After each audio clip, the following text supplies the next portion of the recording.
রাস্তায় যখন হাঁটে তখন পুরুষের দিকে আকৃষ্ট হয়েছে। রাস্তার একবার এই দিকে যায়, একবার এই দিকে আসে, একবার হাত নাড়ে, একবার মুখের ভাঁজ করে, একবার চুলের ভাঁজ করে, কেন জানি কেমন কেমন করে, কেন জানি আনছান আনছান করে। তার মানে ও নিজে পরিবর্তন হয়েছে। লায়াত খোলাল জান্না, এরা জান্নাতে যাবে না। জান্নাতে তো যাবে না, যাবে না, ওয়ালা ইয়াজাদনা রিহাহা, এই জান্নাতের গন্ধ পাবে না। ফাইনা রিহালা তুজাদু মিন মাসিরাতে কাদা ওয়া কাদা, যেই জান্নাতের গন্ধ 1 বছরের দূরত্ব পথ থেকে পাওয়া যায়, এটা জান্নাত। এইখান থেকে একটা দ্রুতগামী ঘোড়া দৌড়াতে লাগলো, 1 বছর দৌড়িয়ে যত পথ যাবে সেই পথের মাথায় যদি কেউ দাঁড়ায় সেই জান্নাতের গন্ধ পাবে। এই মহিলারা জান্নাতের গন্ধ পাবে না। এখন আমি আপনাকে কষ্ট দিইনি, এখনো কতগুলো মেয়ে এখনো এখানে বসে আছে, মাথায় কাপড় নেই।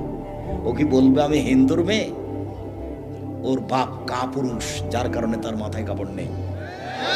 উপস্থিত বৈঠকের দিনই মুসলিম বোন, আপনাকে আমি অপমান করতে আসিনি, আমি তা চাইনি।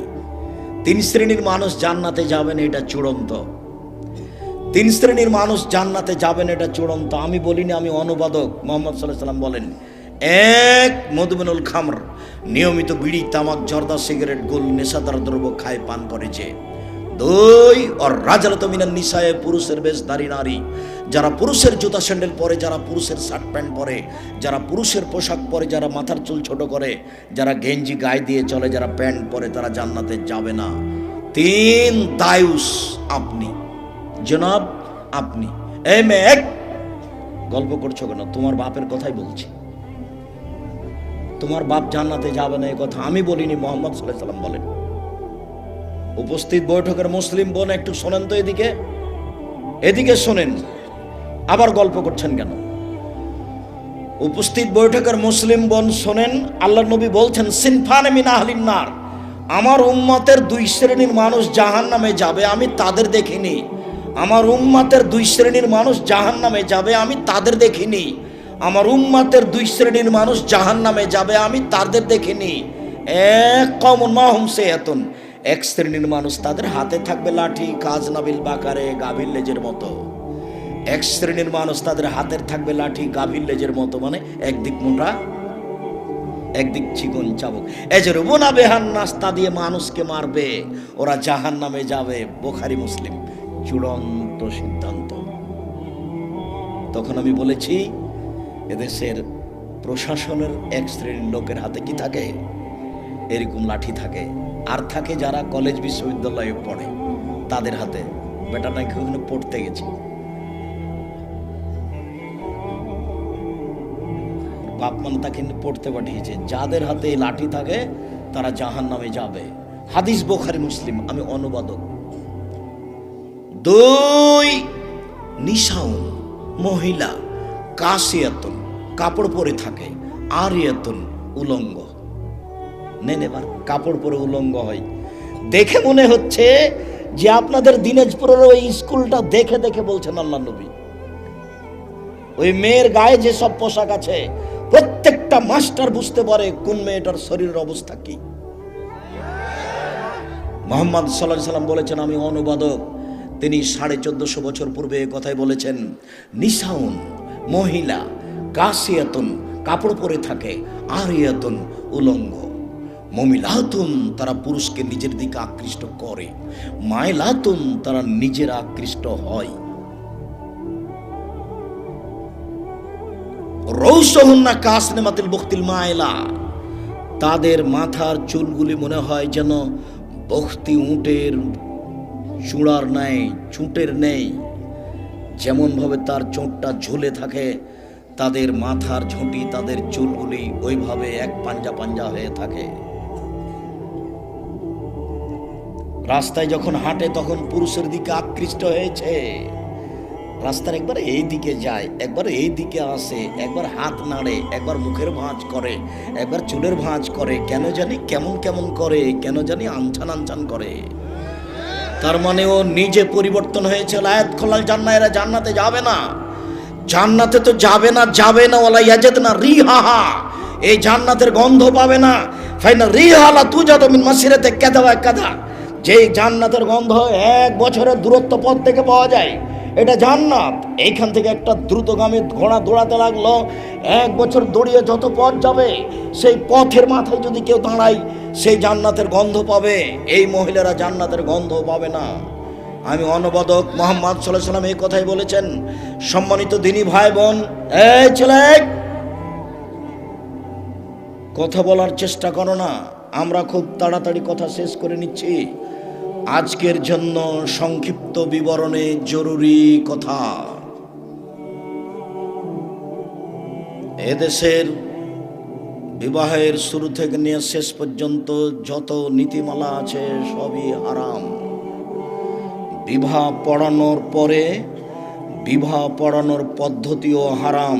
বিবাহ পড়ানোর পরে যত নিয়ম কানুন আছে সবই হারাম। সাথে সাথে বিবাহের পরে যেসব অনুষ্ঠান আছে এই নীতিমালাও হারাম। জরুরি অনুষ্ঠান বিবাহের পরে যেটা হবে সেটা হলো বাসর রাত। বাসর রাতের জন্য বর কনেকে সাজাতে হবে। বাসর রাতের জন্য কনেকে সাজাতে হবে, এটাই চূড়ান্ত। বাসর ঘর সাজাতে হবে, এটাই ঠিক। তবে ভাবি কনেকে সাজাবে না, বাসর ঘর সাজাবে না। যদি ভাবি, চাচাতো বোন, খালাতো বোন বাসর ঘর সাজায়, তাহলে বিবাহের সূচনাতেই জেনা, এই পরিবারে কোনোদিন বরকত হতে পারে না। কনেকে সাজাতে হবে। আয়েশা রাদিয়াল্লাহু তাআলা আনহা বলেন, আমি আমার বান্ধবীদেরকে নিয়ে এক দোলনাতে খেলাচ্ছিলাম। আমরা একদিকে আছি, কিছু বান্ধবী একদিকে আছে, একদিক উঁচু হলে একদিক নিচু হয়। এরকম অবস্থায় আমার মা আমাকে ডাকলেন, আয়েশা। আমি দৌড় দিয়ে আসলাম। আমার মা একটু পানি নিয়ে আমার মুখের হাতের ধুলোবালিগুলো মুছে ধুয়ে দিলেন। তারপর একটা ঘরে নিয়ে গেলেন। দেখি সেখানে আনসারীদের মহিলা। বিষয়টা বুঝতে পারলাম না, এই ঘরে আমাকে নিয়ে আসলো কেন। আনসারীদের মহিলারা আমাকে সুন্দরী করে সাজালেন।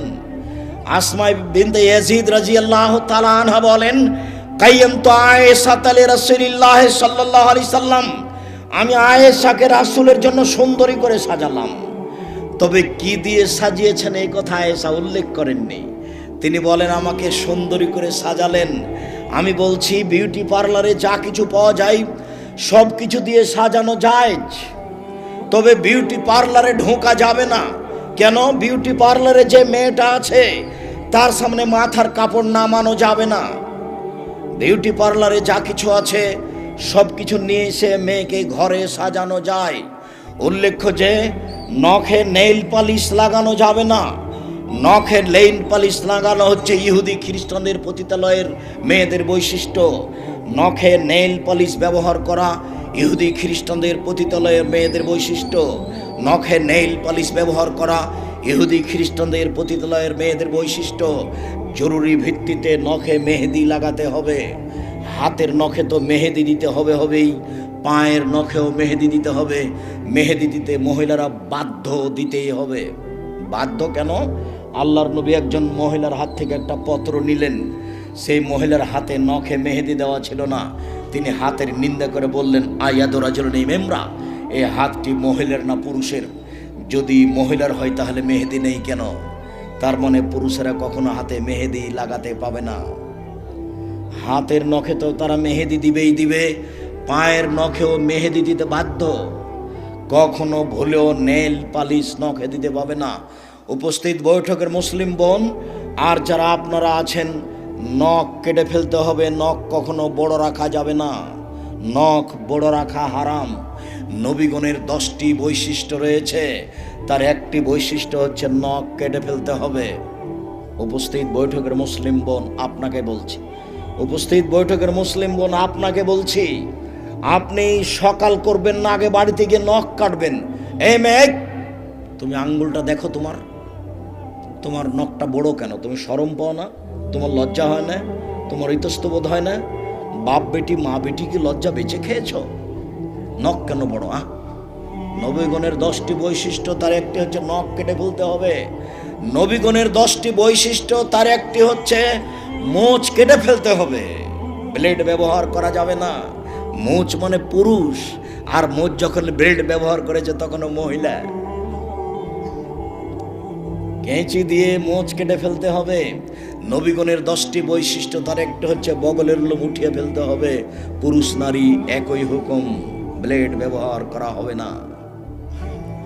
নবীগণের 10টি বৈশিষ্ট্য, তার একটি হচ্ছে নিচের লোম পরিষ্কার করতে হবে ঊর্ধ্বে টাইম 40 দিন, যেভাবে সম্ভব, যা দিয়ে সম্ভব। পুরুষ নারীর একই হুকুম।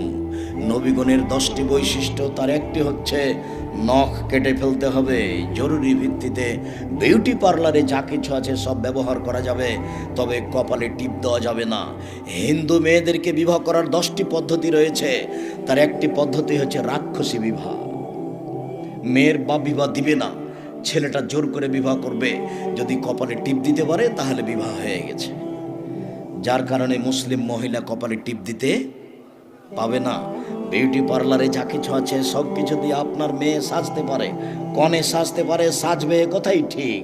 আয়েশা রাদিয়াল্লাহু তাআলা আনহা বলেন, 8:30 8টার সময় আমার মা একটা ঘরে নিয়ে গেলেন, ঘরে কেউ নেই, দেখি আল্লাহ রাসূল, আর কেউ নেই ঘরে।